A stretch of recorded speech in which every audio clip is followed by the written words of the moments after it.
Good morning बच्चों, क्या हाल चाल है आप सभी के।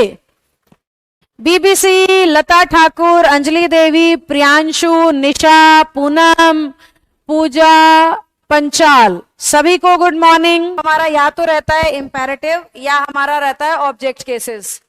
आज मैं शुरू कर रही हूं ऑब्जेक्ट केसेस। शुरू क्या कर रही हूं, कल कर दिया था मैंने, और इसमें विदाउट ऑब्जेक्ट केस मैंने सिखा दिया था।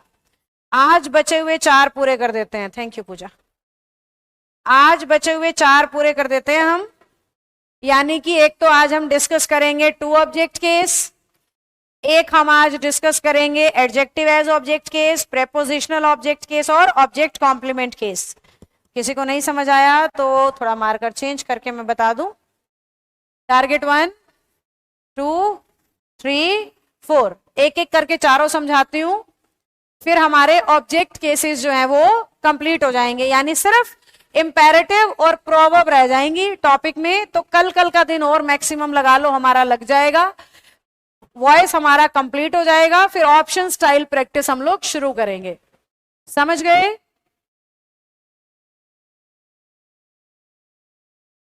अच्छा बीबीसी, समझ गई मैं। This logic is very good. आइए तो आज के क्लास की शुरुआत करते हैं टू ऑब्जेक्ट केस से।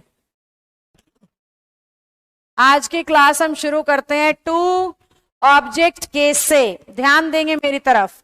टू ऑब्जेक्ट का मतलब सेंटेंस एक होगा और ऑब्जेक्ट दो। सेंटेंस एक होगा और ऑब्जेक्ट दो होंगे। कैसे मैम? मैंने लिख दिया ही गेव मी अ बुक। अगर आप ध्यान से देख पा रहे हो तो दो ऑब्जेक्ट हैं, एक ऑब्जेक्ट है मी और एक है बुक। डायरेक्ट ऑब्जेक्ट है मी और इनडायरेक्ट है बुक। डायरेक्ट ऑब्जेक्ट का मतलब रिसीवर होता है, और जो ऑब्जेक्ट उसने रिसीव किया वो इनडायरेक्ट ऑब्जेक्ट होता है। पर आपको इन गहरे चक्रों में पड़ने की कोई जरूरत ही नहीं है। Yes Pranay, your messages are completely visible, don't worry बेटा। हाँ जी, तो क्या कहा मैंने? He gave me a book. दो ऑब्जेक्ट है इसमें, एक तो मी और एक बुक। पहचानने का सीधा शॉर्टकट बता देती हूँ, कान खोल के सुन लेना। जहां जहां पे भी एक लिविंग और एक नॉन लिविंग दिखे ना वर्ब के बाद, तो आप समझ जाना वो टू ऑब्जेक्ट केस है। जहां जहां भी आपको वर्ब के बाद एक तो लिविंग दिखे और एक नॉन लिविंग दिखे, तो आप समझ जाएंगे वो टू ऑब्जेक्ट केस है। अब करना क्या है मैम? दोनों ऑब्जेक्ट से पैसिव करना है। दोनों ऑब्जेक्ट से पैसिव करना है अपनी उन्हीं 5 रूल्स की मदद से जो क्लास 1 में सिखाए थे। याद है? सबसे पहली क्लास में जो आपको 5 रूल सिखाए थे, वही 5 रूल लगाने हैं और दोनों ऑब्जेक्ट से पैसिव करना है। आओ करते हैं। मैंने कहा a book, gave second form है इसलिए was given to me by him. दूसरा हमने कह दिया I was given a book by him. एक बार पहले अपने दिमाग में सेंटेंसेस को एब्जॉर्ब करो। सारे के सारे बच्चे एक बार एब्जॉर्ब करो फटाफट से। Pranay, why were you not in the class yesterday? दोनों सेंटेंसेस के एक्सप्लेनेशन को दिमाग में उतारो एक बार। दोनों सेंटेंसेस को मैंने क्या किया है देखो एक बार ध्यान से। मैं बुक को आगे लाई, वॉज गिवन। ध्यान देने की बात यहां पे है। अगर आपका ध्यान नहीं गया तो मैं ये कहना चाह रही हूं कि अगर आप नॉन लिविंग ऑब्जेक्ट को उठा के पैसिव करोगे तो लिविंग ऑब्जेक्ट से पहले टू लगाना पड़ेगा। अगर लिविंग ऑब्जेक्ट की मदद से पैसिव करोगे तो नॉन लिविंग को वर्ब से कनेक्ट करने के लिए कुछ लगाने की जरूरत नहीं है। कुछ लगाने की जरूरत नहीं है। हाँ जी, एक बार थम्स अप डालो अगर थोड़ी सी बात दिमाग में गई है तो। तब तक मैं आपके लिए और क्वेश्चन बनाती हूं। जैसे कि मैंने क्वेश्चन बना दिया, they offered him a cup of T. एक लिविंग और एक नॉन लिविंग। जल्दी से ट्राई करके देखो, फटाफट सबके आंसर दिखने चाहिए मुझे।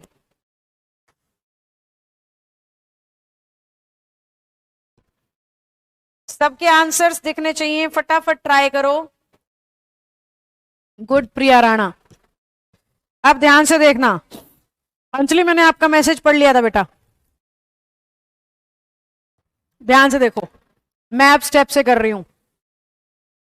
मैंने नॉन लिविंग ऑब्जेक्ट उठाया, अ कप ऑफ टी, फिर मैंने ऑफर्ड की वॉज लगा दिया, a cup of T was offered. जब भी हम नॉन लिविंग से शुरू करेंगे तो लिविंग से पहले टू लगेगा, लगा दिया, टू हिम बाय देम, दे पीछे जाके देम हो गया। अब इसी को मैं ही से बना रही हूं, he was offered a cup of T bye them, he was offered a cup of tea by them। समझ में आया हमें? एक बार सारे बच्चे थम्स अप डालो दोबारा। कुछ और क्वेश्चन कराती हूं, ये इंपॉर्टेंट टाइप है बेटा, आती रहती है पेपर में, स्टेट एग्जाम्स में भी आती है और सेंटर के एग्जाम्स में भी आती है। एक क्वेश्चन और लिख रही हूं, Radha has given Rohan some books। ये लो, देखो वॉइस का टॉपिक प्रैक्टिस से भरपूर होना चाहिए। जितने ज्यादा क्वेश्चन सॉल्व करोगे उतना बढ़िया समझ में आएगा। फटाफट से सब आंसर बताएं, दोनों से बनाएं, सम बुक से भी और रोहन से भी, जल्दी से।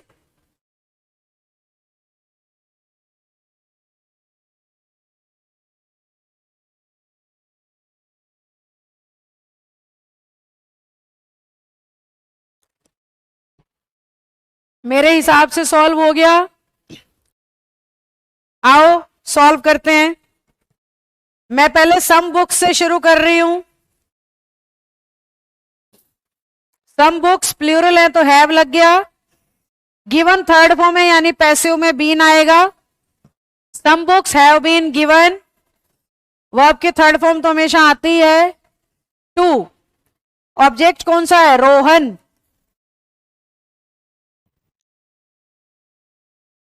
क्लास तो चल रही है पर पैनल बंद हो गया। आओ बच्चों नया सेंटेंस बनाते हैं। नेहा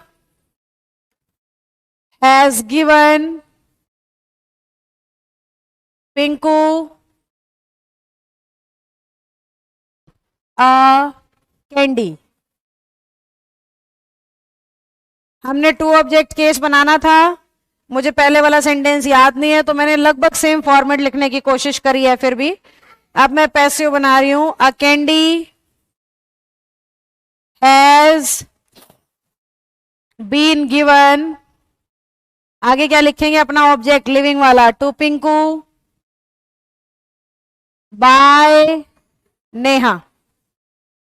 अब अगर मैं इसको कैंडी की बजाय पिंकू से बनाऊं तो Pinku has been given, Pinku has been given candy by Neha. समझ पाए हम बात को? हमें उन्हें अरेंज करना है एक प्रॉपर उसमें।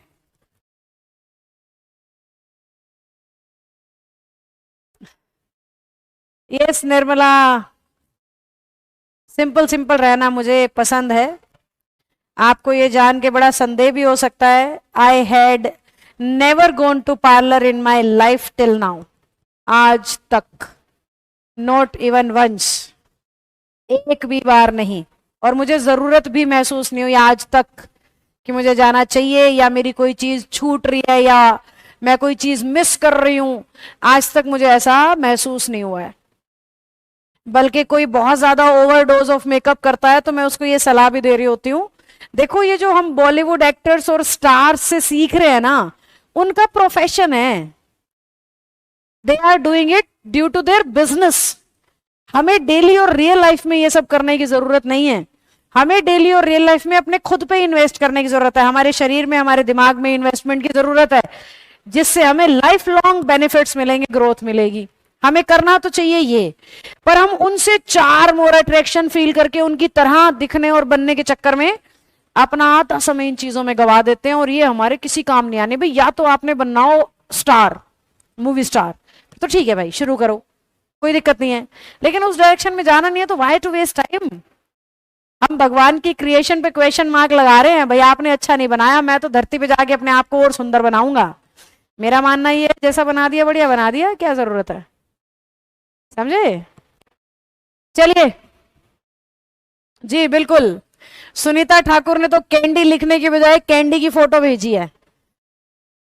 कैंडी लिखने की बजाय मतलब उसमें इमोजीज में से ढूंढ के कैंडी के लिए भेज दिया है। चलो मेरे को एक बारी बैकग्राउंड ग्रीन ही करना है। अपना वाला ग्रीन कौन सा है? ये, अरे इसी पे चेंज हो गया।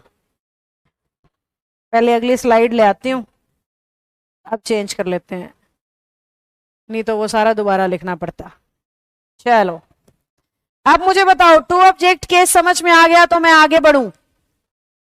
हम बहुत सारी प्रैक्टिस करेंगे, डोंट वरी।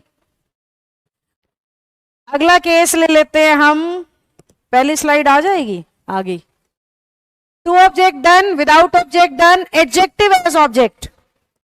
अगला केस हम ले रहे हैं एडजेक्टिव एज ऑब्जेक्ट केस, यानी ऑब्जेक्ट की जगह पे कौन आ जाएगा? एडजेक्टिव। एडजेक्टिव क्या होता है? जो किसी के बारे में कुछ खास बताए, जो किसी की कोई विशेषता बताए, उसे इंग्लिश में कहते हैं एडजेक्टिव्स, हिंदी में कहते हो विशेषण। जो संज्ञा या सर्वनाम की विशेषता बता रहा हो, that particular thing is known as विशेषण, एडजेक्टिव। तो हमारा एडजेक्टिव ऑब्जेक्ट की जगह दिखेगा कैसे? ये एक ऐसा सेंटेंस है जो आपको ज्यादातर किताबों में मिलेगा, या फिर ये एक ऐसा सेंटेंस है जो बुक्स के साथ साथ पेपर में भी आया हुआ है। ये देखो, दोनों को ही एंडिंग मैंने स्वीट शब्द से दी है, और जो स्वीट शब्द है ना वो इंग्लिश में है एडजेक्टिव। और हमें साफ साफ दिख रहा है कि सेंटेंस में ऑब्जेक्ट तो है नहीं, ऑब्जेक्ट की जगह पे ही एडजेक्टिव लिख दिया है।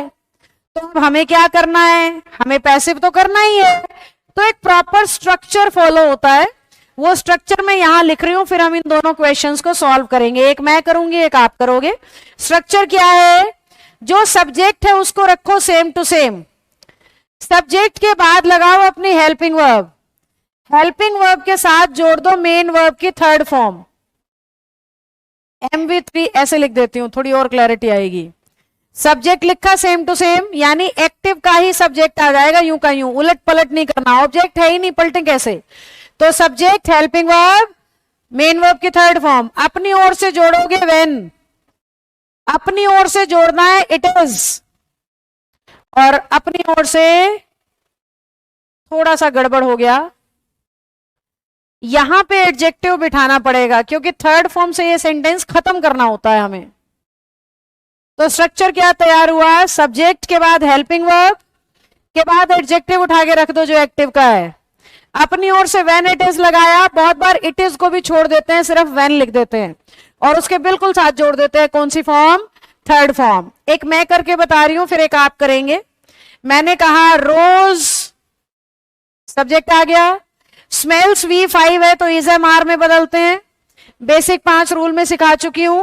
रोज इज, एडजेक्टिव उठा के रख दिया क्या? स्वीट, रोज इज स्वीट, यहां तक का हो गया। फिर क्या जोड़ना है? व्हेन, अपनी ओर से, क्वेश्चन में नहीं होगा, खुद लगाना है। इट इज, क्वेश्चन में नहीं होगा, खुद लगाना है। फिर जो भी मेन वर्ब हो उसकी थर्ड फॉर्म, और स्मेल की थर्ड फॉर्म होती है स्मेल्ट। सेंटेंस आपका पैसिव हो गया, rose is sweet when it is smelt. या इसी को ऐसा भी ऑप्शन में आए तो चुन सकते हो, rose is sweet when smelt. Rose is sweet when smelt. समझे? अब दूसरा आप सॉल्व करके दिखाओ फटाफट.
हाँ जी बच्चों, हो गया मेरे हिसाब से.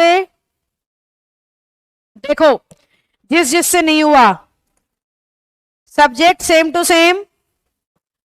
पहले से ही हमें हेल्पिंग वर्ब मिल रही है इज. हमें उसके बाद एडजेक्टिव लिखना है. यहां तक तो सबसे हो गया होगा. आगे दिक्कत आई होगी. व्हेन अपनी ओर से, इट इज अपनी ओर से. अब पंगा ये हो गया कि सेंटेंस में मेन वर्ब तो है ही नहीं मैम, क्या करें? तो अपनी ओर से जोड़ दो. टेस्टेड. चीनी मीठी है कैसे पता लगेगा? खाने से. चीनी का मीठा टेस्ट हमें खा के, टेस्ट करके पता लगा ना. तो या तो टेस्टेड लिख लो, इटन लिख लो, टेकन लिख लो, कुछ भी ऐड कर दो अपनी ओर से मेन वर्ब. यानी मैं ये कह रही हूं, कई बार तो वो क्लियर मेन वर्ब देगा और कई बार वो आपके दिमाग से खेलेगा. तो आपने अपनी ओर से मेन वर्ब को इमेजिन भी करना पड़ सकता है. समझ गए बच्चों? जल्दी बताओ, क्लैरिटी आ गई? Sugar is sweet when it is tested, या sugar is sweet when it is eaten.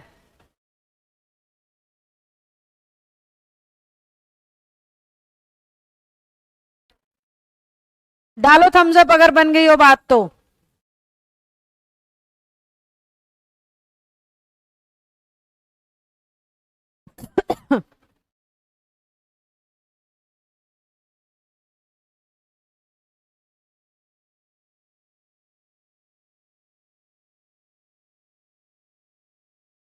आ गया समझ में.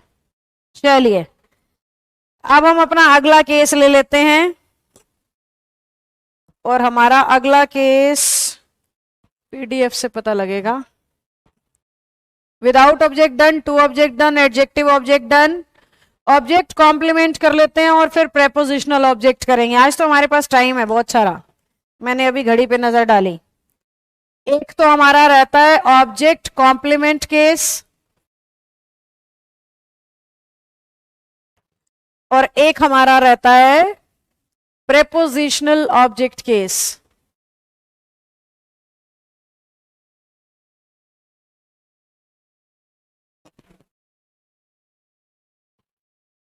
चलो सॉल्व करते हैं.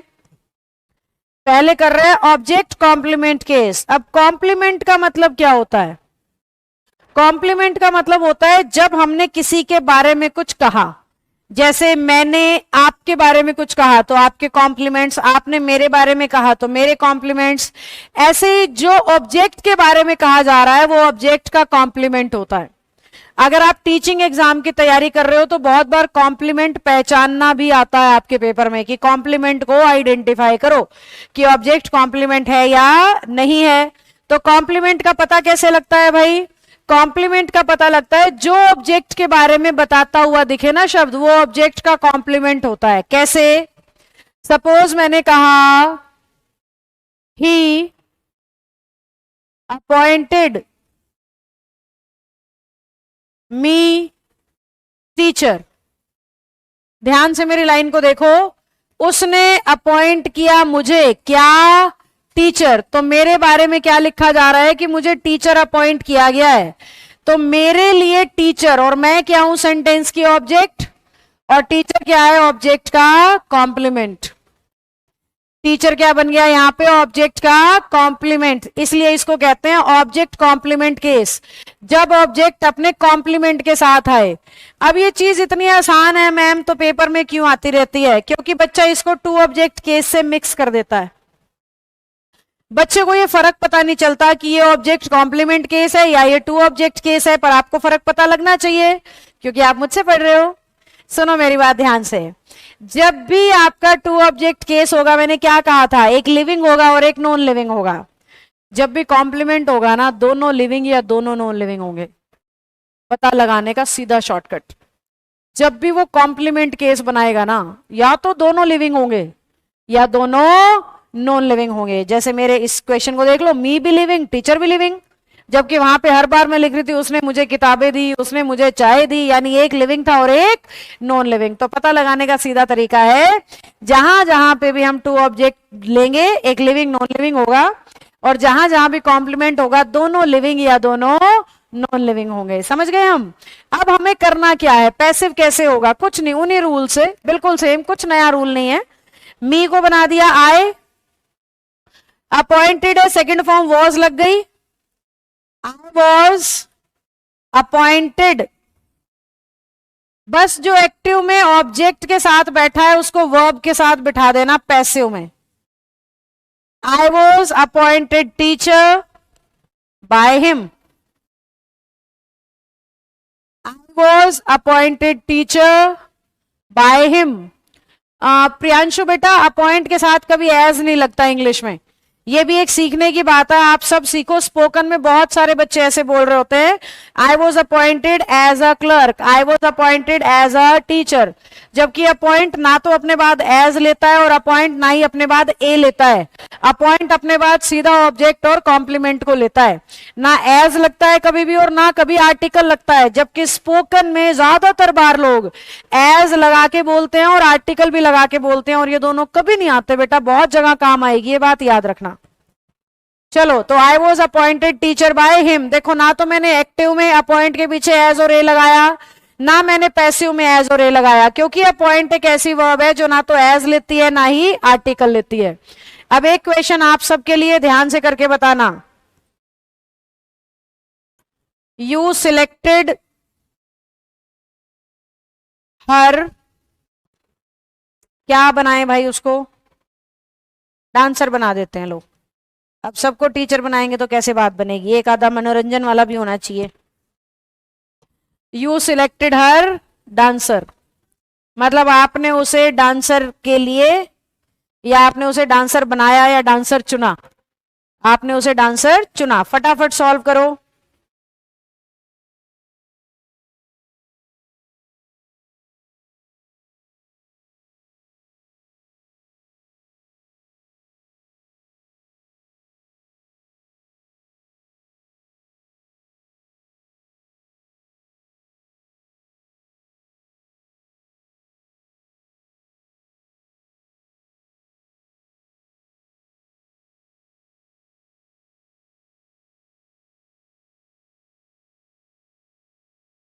हाय गौरव, आप तो घूमने निकले हुए हो, कल हरिद्वार से लाइव थे, आज ऋषिकेश से लाइव हो। रंजीता से मिल के आना, मैं तो नहीं मिल पाई थी, देहरादून गई थी तब।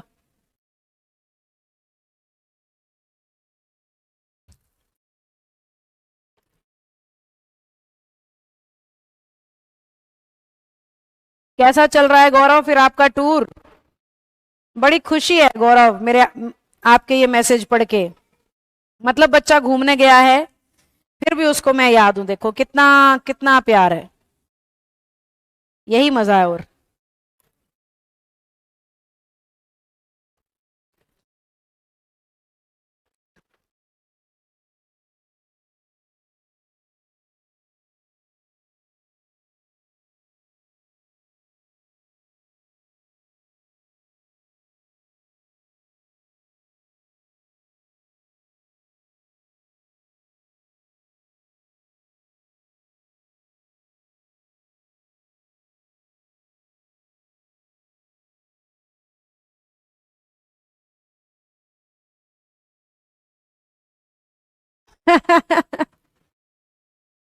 रंजीता भी लाइव है बेटा इसी चैट बॉक्स में। अभी रंजीता ने भी मुझे लिखा था हेलो आए, तो रंजीता ने सुन ही लिया होगा कि खाना बना लेना।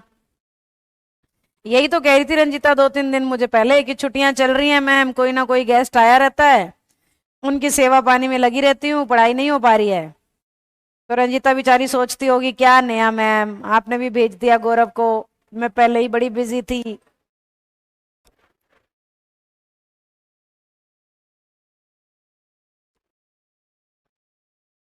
ओ सच्ची में निर्मला, मौज होगी फिर तो मेरी।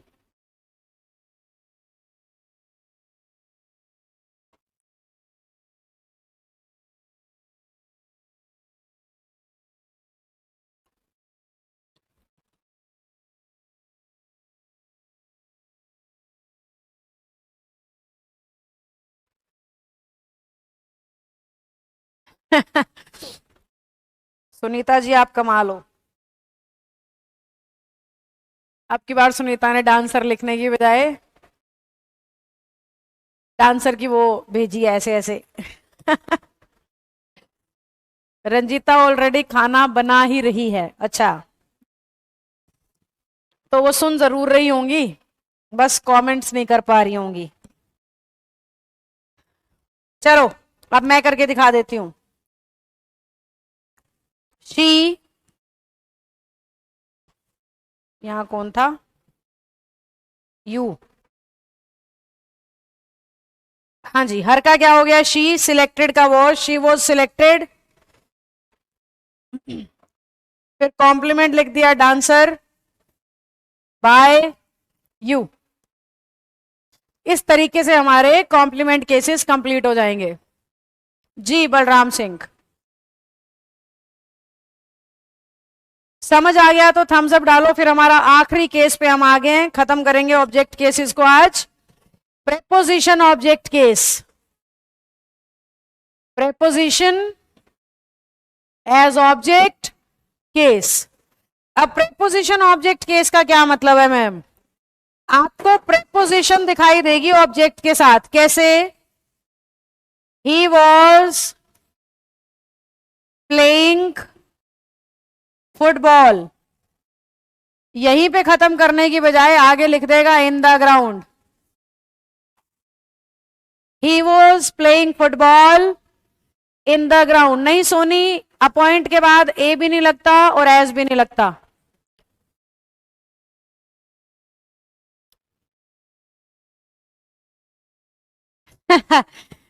गौरव पढ़ लो रंजीता का रिप्लाई बेटा। He was playing football in the ground. अब हमें ऑब्जेक्ट दिख रहा है फुटबॉल, पर पीछे प्रेपोजिशन से जोड़ के एक और ऑब्जेक्ट आ गया। अब हमारे बच्चे गलती क्या करते हैं, ग्राउंड से पैसिव बनाने लग जाते हैं, सिर्फ इसलिए ये केस पढ़ाना पड़ता है। ग्राउंड को उठा के पैसिव करना शुरू कर देंगे। तो ध्यान से सुनो, कभी भी प्रेपोजिशन से जुड़ा हुआ चीज पैसिव का सब्जेक्ट नहीं बनेगा। वो नाउन हो, वो प्रोनाउन हो, वो कुछ भी हो, आपको बिल्कुल भी उसे पैसिव का सब्जेक्ट नहीं बनाना है। जहां पे भी प्रेपोजिशन आ जाएगी आपने उसको उससे पहले वाले को पैसिव करना है, इसके आगे का आपको दिखना ही नहीं चाहिए, यूं का यूं पैसिव में उतार दोगे। देखो कैसे, फुटबॉल वॉज बीइंग, प्ले की third form played by him, पूरा पैसिव हो गया। अब ऊपर से उतार दो in the ground, in the ground. समझ पा रहे हो बच्चों? तो हमें बस पहचान ये करनी है कि at, in, on, by, with इन ऐसा कुछ दिखे तो उससे पहले पहले का ही पैसिव कर देना है, वो तो सेम टू सेम जुड़ जाएगा एट द एंड। अब एक क्वेश्चन आप करके दिखाना, लगभग सिमिलर लिखूंगी। Rocky is playing in the ground. छोटा सा खेल मैंने आपके दिमाग से खेला है, देखते हैं कौन कौन मेरे खेल को समझ गया। जी सुनीता ठाकुर जी, आज आप पूरे मूड में लग रहे हैं और बहुत बढ़िया से आपके सारे आंसर सही हैं। चलो सारे सॉल्व करके दिखाओ फटाफट।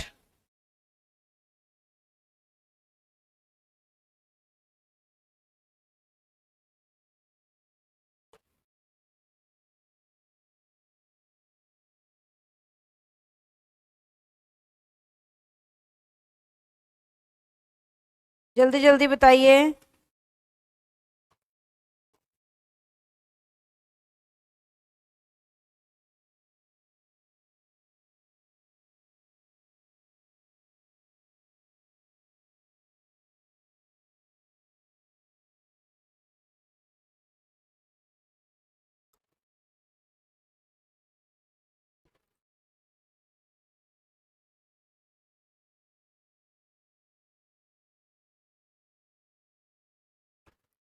Priyanshu good try. किसी का भी आंसर नहीं आ रहा, देख लो।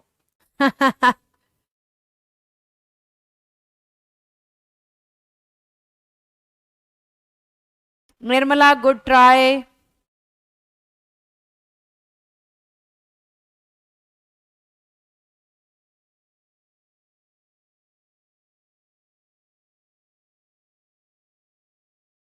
अंजलि फर्स्ट एंड लास्ट कैसे बेटा? ड्यू टू एज लिमिट या उसके बाद आप देंगे नहीं? सुनीता गलत।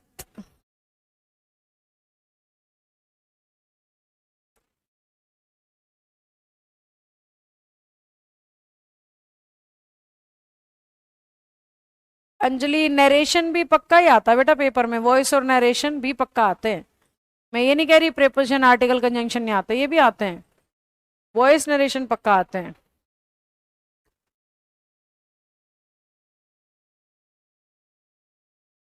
आशी good job, Deepa Devi good job, Swati Garg good job, Seema Agarwal गलत, प्रीति अलावत गुड जॉब। कुछ बच्चों को याद आ गई मेरी कल की क्लास। कल ही तो सिखा के गई थी, जब ऑब्जेक्ट ना मिले तो इट से करना। हमारा सेंटेंस तो यहीं पे खत्म है, इन द ग्राउंड से तो हो ही नहीं सकता ना, तो सेंटेंस तो खत्म हो गया, रोकी इज प्लेइंग। और जब भी सेंटेंस वर्ब पे खत्म हो तो किससे शुरू करते हैं? इट से। It is being played by Rocky. बस मैं इतना सा ही देख रही थी कि पिछले रूल याद भी हो रहे हैं या नहीं।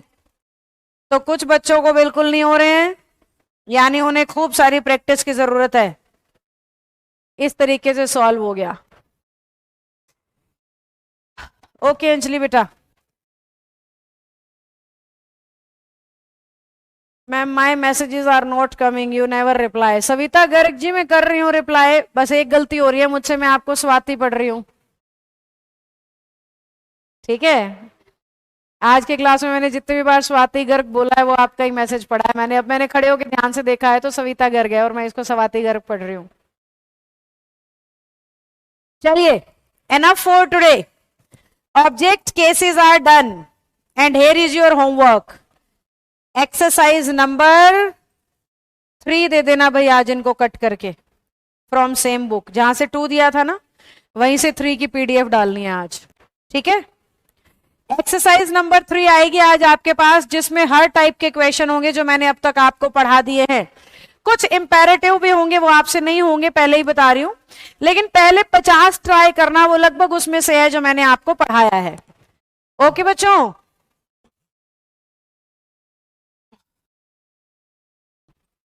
यहां तक कोई भी डाउट, समस्या, परेशानी हो तो बोलो। कोई बात नहीं प्रियांशु, देख लेना बेटा, आज देख लेना। रिकॉर्डेड आपके पास 1 साल तक रहेगा ये पूरा बैच, जब तक मन करे तब तक देख लो। फटाफट से बताइए, क्या यहां तक का सबको समझ में आ गया? All good, all fine?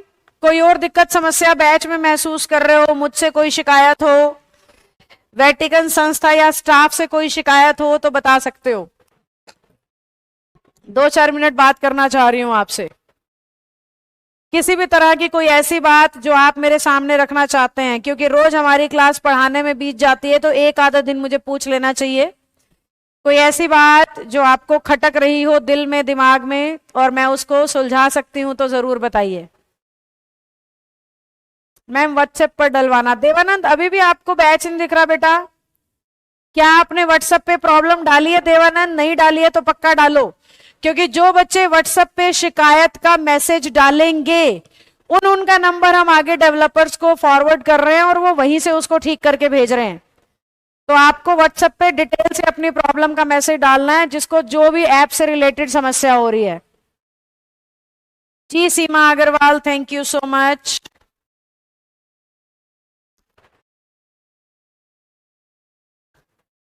कोई दिक्कत नहीं है, सब मौज में लिख रहे हो, सब मौज में, आपसे कोई शिकायत नहीं है, उल्टा आप हमें नॉलेज दे रहे हैं। ये सीमा, टीचर तो टीच ही कर सकता है।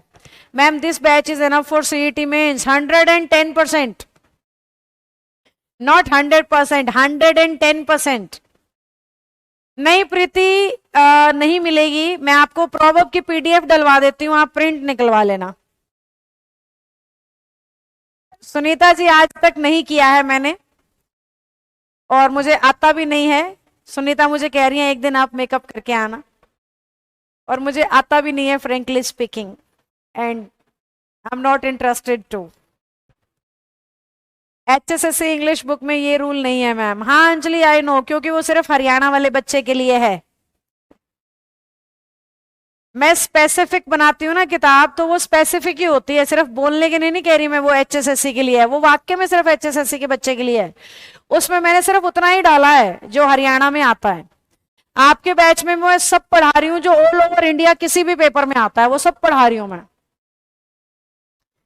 ग्रुप डी के लिए मुझे क्या करना चाहिए? बेटा बहुत सिंपल सा पेपर आता है, जितना हो सके अपने बेसिक्स को इंप्रूव करो। सबसे बड़ी सलाह है रोज का एक पेपर पक्का सॉल्व करो, रोज का एक पेपर पक्का सॉल्व करो, अपने आप को एनालाइज करो, कहां गलतियां हो रही हैं, कहां नंबर कट रहे हैं, उन टॉपिक्स पे काम करो फिर।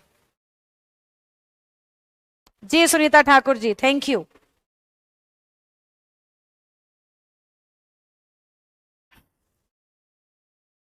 देखो अब आप इतनी रिक्वेस्ट करोगे तो मैं हाँ कर दूंगी, और मेरे को बिल्कुल अच्छा नहीं लगेगा उस दिन, जिस दिन मैं वो ये काम करके आऊंगी, फिर उस दिन मुझे कॉन्फिडेंस ही फील नहीं होगा, और आप इतना प्यार से कहोगे तो मैं मना कर नहीं पाऊंगी। हाँ रूल बुक में भी नहीं है, yes, because that is also a basic book. All over India के एग्जाम के लिए मैं सिर्फ आपके बैच में ही पढ़ा रही हूँ। तभी तो मैं कहती हूँ जो भी बच्चा इस बैच में है उसको जीवन में कभी इंग्लिश दोबारा सीखने की जरूरत नहीं पड़ेगी। अंजलि कह रही है ना ये आपने रूल बुक में डाले हुए हैं रूल जो आप हमें पढ़ा रहे हो, ना ये आपने हरियाणा वाली बुक में डाले हुए हैं। अंजलि इसीलिए नहीं डाले हुए बेटा, क्योंकि वो बुक स्पेसिफिकेशन के लिए बनाई गई हैं, और आपका बैच ऑल राउंडर बना देगा आपको इंग्लिश में।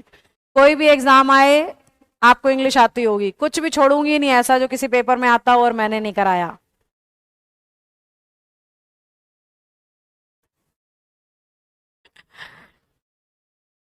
Okay Soni Sharma ji, I will try. हाँ आज मैंने लगवा नहीं रखा बेटा पीडीएफ, आशी कल बता दूंगी। यस बीबीसी, थैंक यू, मुझे भी ऐसा ही लगता है। बीबीसी कह रहे हैं आप ऐसे ही बहुत अच्छे लगते हो, मुझे भी ऐसा ही लगता है बीबीसी।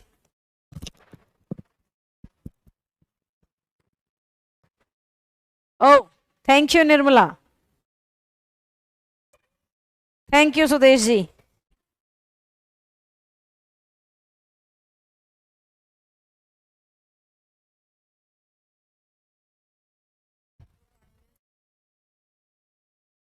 कोई कोई बात नहीं।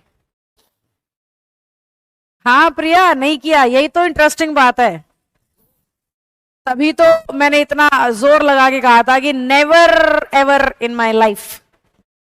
हाँ सच्ची बता रही हूं मैं, यही तो अजीब बात है ना, इसीलिए लोग मुझे कई बार कहते हैं खिसकी हुई है ये तो। वॉइस की बुक कब तक मिल जाएगी मैम? प्रीति वॉइस की बुक ना मैंने वेरीफाई की थी, उसमें बहुत सारे ब्लंडर्स मिले हैं मुझे, तो मैंने उसको री एडिट के लिए भेज दिया है। पर आपका मैं नुकसान नहीं होने दे रही हूँ, मैं आपको पीडीएफ शेयर कर रही हूँ। जो आपके पास एक्सरसाइज 2 आई थी वो आपके बुक से ही पूरी कंप्लीट एडिट करके मैंने डाली है। एक्सरसाइज 3 जो आएगी वो अभी एडिट होके आपको मिलेगी।